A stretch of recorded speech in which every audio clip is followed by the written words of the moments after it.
Don't have any more cards on me. I'm out. I'm at the shop though. But all. Yeah, you can give it to me and I'll write it down. And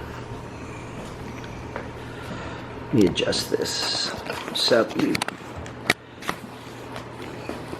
we got this going on YouTube. I tell you, I interviewed a homeless guy, a street kid. Yeah. Yeah, it was pretty cool. He was pretty nice. He was one of those young, those kids out there hustling on the buckets. And a little criminal. Yep. You know. Yeah. He never asked me for anything, man. He saw me shooting. Alright, we'll turn this on or cancel.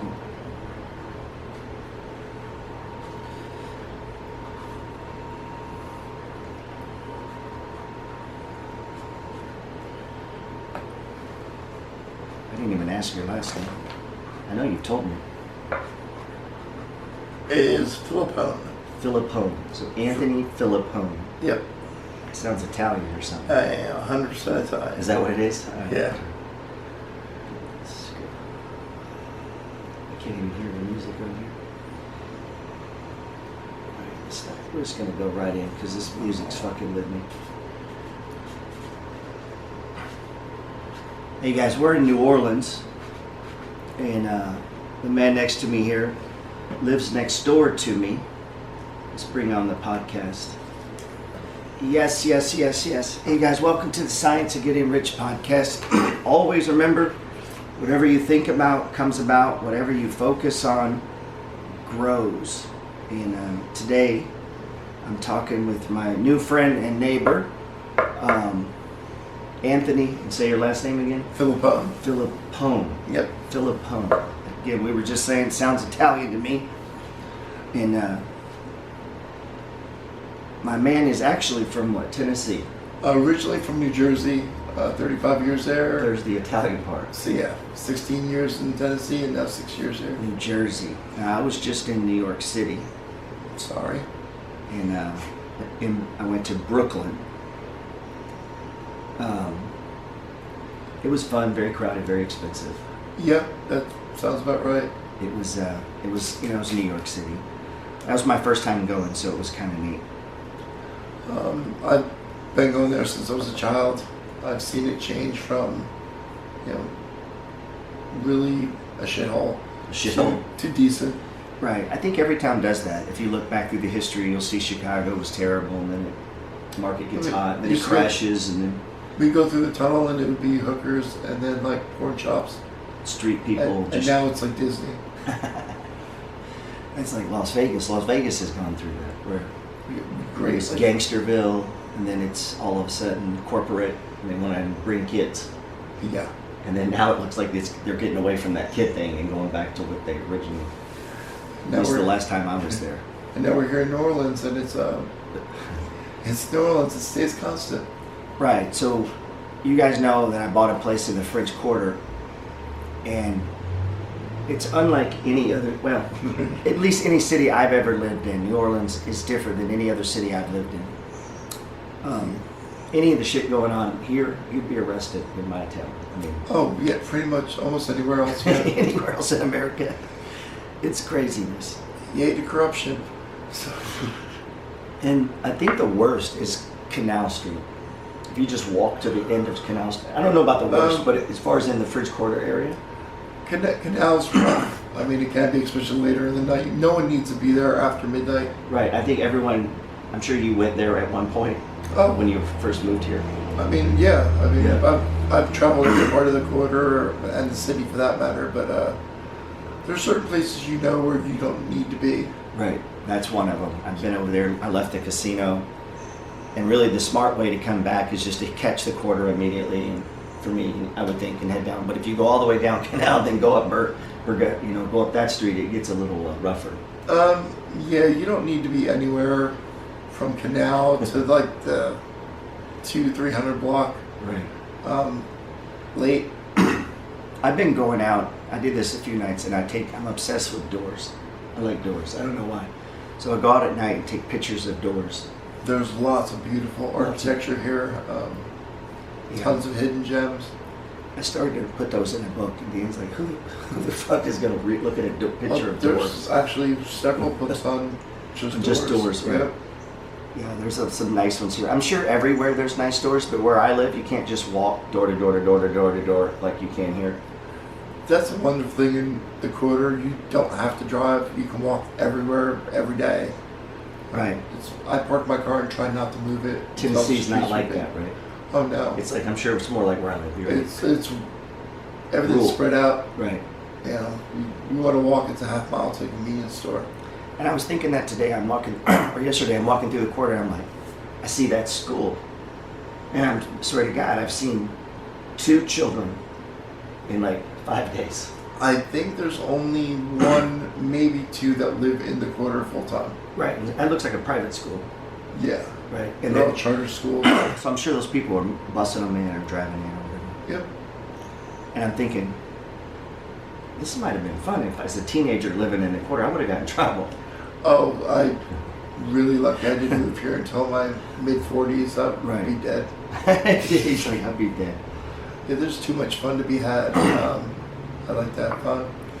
You can find a party every day of the week, anywhere you go. And that's, I guess, I'm sure there's places like that all over America, but not running a full-blown party all the time. There's no city like New Orleans. Right, I think so. This is my favorite place on the planet. Closest second would be like Amsterdam. That's what it's like. It's I've very been to similar. Amsterdam, so yeah. Amsterdam's like the European version of this. I went to the Army after high school, and I got sent to Germany, and had the chance to go to Amsterdam and all that, and it was mind blowing. I mean, everything is pretty much legal as long as you aren't hurting people. Yeah, it's still not. This is more like the Wild West version of Amsterdam. Right. It's lawlessness. That's what I was telling Deanna. She said if you had to describe the city, I'd say it's like a cowboy town, like you see on TV when you're watching it. It's like there's homeless people, and there's crazy shit going on. There's the criminals, like you see on a cowboy movie. It's also the best people on the planet I've ever met. For sure. I made the best friends I've ever had in my life here. Been welcomed as family to so many just incredible people. It's like it's almost, I was thinking this last night, there's like a couple different types of people here. One, like yourself, super friendly, and immediately was friendly to me, my family. And then there's people who are like literally hiding behind walls, and you don't see them. Yeah, I mean, so there are a lot of people that keep to themselves. Right. Point A, point B. But the majority, I mean, you can go anywhere in the city and make a friend, or find someone to talk to. Those street people, I mean, I've got several of them that come by regularly just to say hi and check on us. They're living on the street, but they come to make sure we're okay. Because they know, we take care of them. We give them water, food when they need it. You just have to set your boundaries. Right, so you guys actively try to help them. Like, I mean, you go out of your way to do it, or if it just crosses your path? Since we moved here, we set up rules with everybody that came by that was in need. Happy to give you water, happy to give you food 24/7. If you're cold, we'll give you a blanket. Right. We're not giving you liquor, we're not giving you a cigarette, we're not giving you any money. If I gave people... That would be a never-end stream there. If I gave them 42 cents for every single person that asked every single day, I couldn't afford my rent. Right. So you have to say no at times. Yeah, but you can also realize they're humans and, they need food and water. I'm happy to give them that. I've been doing I carry dollar bills on me. And the dudes that are working, like I listened to a guy play saxophone yesterday, and he was really good. Musicians that are out there performing, busking, I tip. If they make me stop to listen, I'm giving them money. There was a guy who had this juggling thing yesterday, and he was super funny. And I'm like, this is fucking skills. He's got 50 people stopped watching him. I think that's what it is. He's funny. If a performer makes you stop and watch, they should pay him. It's nice to give them a little something because they're working. It's the people that are constantly begging you see them every single day. That's asking annoying. For 42 cents and beer and can I get a dime? Just a dime. And I'm like, No. I do have some kids that come by and ask if they'll work for something, and are happy to sweep or pull weeds. Do they actually do it? Oh yeah, yeah. They jump at the opportunity to make a couple bucks. I'm thinking my wife would freak out if I brought a guy in the back to sweep. I don't know. I got. But you just moved here. Right. I just moved here. Maybe In when 2 she gets years, used 3 to years, it, she might change her mind. Right. Yeah, you get to know these people and realize Right. There's some of these kids that come by. I've seen them for 6 years. I'm guessing they live in the area because I was watching yesterday. There were two young kids. I don't know, 13, 14, like they were teenagers, but not older teenagers, young teenagers. And they're doing what teenagers do, being obnoxious, but they're on their bicycle. They're talking to themselves, nobody else, and cursing and doing what teenagers do, going up the street. And I'm thinking, where are the little kids going? Like they're just cruising the quarter on their bicycles, I guess. You They don't never live know. here. We know that. You never know. A lot of times they're on the outskirts. Right. Tremaine. And it's a cooler area to ride your bicycle, probably. Yeah, I'm sure. Lots to see, lots to do. Right. Probably not going to get robbed. More likely not here than in there where they live. I mean. Well, usually, those are the kids that worry me. Mm-hmm. The younger teenage ones on Tagging bicycles. shit. Right. Those are the ones that'll jack you. They don't have the foresight or the consequences yet to know that. Carjacking is a real thing in New Orleans. If you get on and read stats, I read them and it shocked me. Carjackings and just your car getting broke into. And that makes it sound like, sometimes I say that because I get two reactions when I tell people I bought a place in New Orleans. One, they go, "Are you out of your fucking mind?" That's the response. I get it. Like, why would you do that? And the other one is, "Oh my God, I would love to do that." You know? You don't realize till you get here how incredible this city really is. You hear about the crime and different stuff, but you kind of put up with it because everything else is so great. Right. The food, the people, always something to do. The food is great. Hundreds of festivals every year. Before COVID, they're starting to come back. So, you and your wife live here and Tennessee. We spend 95% of the year here. So you're pretty much here. Yeah. And I'm slowly doing the same thing. My followers know this, that I have a house and property in Texas. I come here. I'm starting to come here more and more. This will be my longest stay. We would have been here 3 weeks. We start off the exact same way. Right. And we're like, our kids and our dogs are still in Tennessee. They're living Yeah. in the house. And we come for a couple weeks and then go back. And then it got to where we're tired of driving. And we have so much going on here that it was like, okay, we're staying for a month. Wow, we're here for 2 months. Wow, we've been here for 3 months. Right. And then we're like, oh, all right, what's the next holiday? That's when we'll go back. That's when we'll go back. We'll go back next weekend. But now, I mean, we're booked. Like, there's so many events. I've got. But you guys are working now here. Quasi working. I'm tie-dyeing. I retired from tattoo artist. Right, and we'll talk about that tattoo. And Anthony was a tattoo artist. For about 20 years. My wife now wasn't working. She was raising the kids all these years. Right. Came here, and now she's living her dream. She started her own studio, Glitter Bitch Studio, and she's doing home decorating, costuming, multitude of things. She has Jam Nolan Museum exhibits. Now, what do you call that? Like, is that crafting? What is Let's see, costuming. She does a multitude of. And this is one of the cities where you can do that legit. Like, right. It's a big deal. Most cities aren't. Maybe they have the pumpkin thing, but you know what I mean. They're not. No, costuming here is huge, Right. and it's constant all year round. Any given day of the week, someone could be walking in what otherwise would be a crazy outfit, and here nobody looks twice. Like they just assume they're going to a. I realized I got jaded. It was a Tuesday morning, 10 a.m. I'm drinking my coffee on my stoop, and a guy rides by on a unicycle Right. in a tutu Yes. with a fluorescent unicorn horn. And that's normal. And he was reading the book and just riding by. And I'm drinking my coffee and I'm looking at my phone. I look up at him. And then a minute or two later hit me that, wow, that didn't even look twice. Didn't look twice. That's just New In Orleans. Tennessee, you're getting pulled over. Well, I mean, he had more clothes than most people on this block at that time of year, Right. so I didn't even pay him any attention. Yeah, that's the beautiful thing. And LA's a little bit like that. When I visited LA, there's areas where if you're in costume or doing whatever, They don't even look twice. They assume you're doing some shit, you know. I think LA is like a PG version of New Orleans. Right. Although the Skid Row section there is shocking because they have a lot of, it's like a homeless city. And Well, it's shocking. Our mayor's trying to do that to New Orleans. If you Right. look under our overpasses, that wasn't, shouldn't be the way it is. Our homeless should be taken care of, not, stuck under an overpass. For sure. Now Anthony we have monitors on the road here on the street. And there's a big, looks like Cox cable truck pulled up. Good, because my internet's been not good. Maybe it fixed it. There's a lot of, you'll see signs as you walk through the quarter of people bitching about Cox internet. They're terrible. Mine's been pretty good. I hear everyone saying that. I haven't had any problems yet. Mine's out every week. At Wonder least one day or two every week it's out. Really? No internet, no TV. It's for got hours something and to do with hours. the lines running somewhere to somewhere, right? If I knew, I'd do something to fix it. Have you ever got on with their little bot on your phone? I have no idea what you're talking about. Well, on your phone they have an app, and on your app you can interact with them.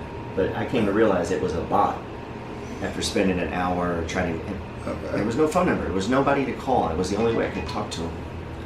I get constant notifications. You're out in your neighborhood for. Right. But I did learn a trick. Call Cox as soon as it comes back on, and get credited for those few hours. Yeah. Lower my bill. Motherfucker. Yeah.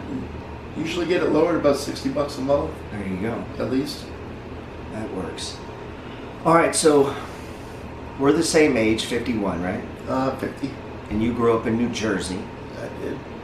and you finished high school, Oh yeah.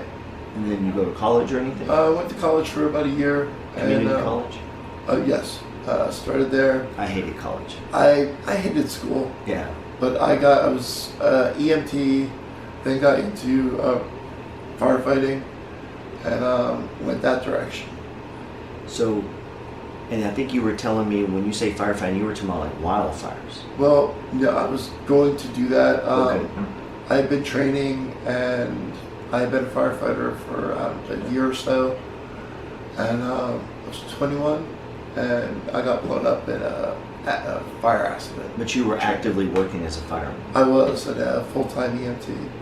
and then it was a training simulation. It was the last day of my training. Just an accident, random accident. Yeah, we were training. I was inside a school bus, and it blew up. Not your fault. I mean, you didn't do anything wrong. Oh no! It had nothing at all to do with me. It actually changed the laws for all firefighters throughout the country Jeez. because it put safety protocols in place that we didn't have. That they should have had. So then you're burned. 37% third degree, 3 months in a coma, 32 surgeries from that incident. 2 surgeries. Yep. Jesus. So I'm excruciatingly painful, obviously. Yeah, a lifetime ago, but yeah, it wasn't fun. Yeah, man, that's and so what percentage were you burned? 37 37%. for third degree, ungrafted. Wow. So arms and back primarily, and face. Now you talked about doing tattooing. Is this like after you recover? Yeah, I lost my 20s, Basically, pretty much, recovering. Really? And then, Took years. Yeah. They said I was permanently disabled due to the injuries. I was sitting at a tattoo shop getting tattooed, and I was doodling. And it was a long session on my thigh, like 6-8 hours. And by the time I was done, the artist said, "Hey, what are you doodling?" I showed him. It was the room that we were sitting in. I was just mindlessly. Any art aspirations prior to that? Yes. You just didn't. I didn't really follow. My dad's Right. a professional artist. Okay. I've always drawn and painted. Trained sculpted. professionally, or just your dad going, "Hey, do this"? No, it wasn't my dad. He did not push it at all. He actually didn't want me playing with his art supplies. Right. So So- dad wasn't raising but- you to be Picasso. No, and he knew that there's not a great Right. future. It's Plus, feast or famine. I had different aspirations, Right. but I always liked to draw, and I was okay with it. It's kind of like music. Like 95% of everyone that does art is paid very little, and then 5% are paid stupid sums. Just like in music. I mean. Yeah, I wanted to be a heavy metal drummer, not an artist. Right. When I was a kid growing up. Yeah. We share that in common. I play guitar. I make noise on guitars. Wouldn't call it playing. When you see actually people who can play, and you know what I mean, like, and then you're like, yeah, I just make noise. I know exactly what you mean. But I loved it, and it, you know, was always part of my life. Still has been. I still own guitars. I love heavy metal music. As do I. What's funny, I always weird people out. I have two favorite kinds of music: heavy metal, like thrash metal, and then gangster rap. I am definitely a thrash metal enthusiast. I'm not into rap whatsoever. Right, and I always trip people out with that. I think I like the one DMX song. That's about it. But I'm just not a. Right. Rap's never been my thing. And I can't do country. I'm just not. I Country respect makes some me of the angry. guys. Right. I respect some of their hustle, Hank Williams Jr. and all that. But the Outlaw Cowboys, I appreciate it. My musical tastes have expanded greatly since moving to New Orleans. I like classical a little bit. I get to see a lot of blues, a lot of jam bands type stuff. There's so many local musicians here that are just incredible. Right. I've grown an appreciation for traditional jazz and jazz in general because you're exposed to it. Right. My friends are playing it and you get to go see it live and learned a lot. So my tastes have expanded greatly in the last 6 years. Than New Orleans will ever do before. that, right? Take you down that road. So you start apprenticing at this tattoo shop? Yep. The very next day, I started apprenticing, and a month later, he cut me loose. Within a month, you're on a gun, on a body. Oh no, I was on the body the next day. He put a free tattoo sign out front and had a little Are you serious? sheet up there with like little postage-size stamp tattoos, and I did about 1,000 of those free tattoos in a month. Now, did you do it on yourself to get a feel for? Nope. So how do you know how hard to push? I always wonder that. He had this guy come in that every apprentice he had ever had done a little tattoo on him, and he was covered. Oh my God. And the guy came in, and it was like the worst shamrock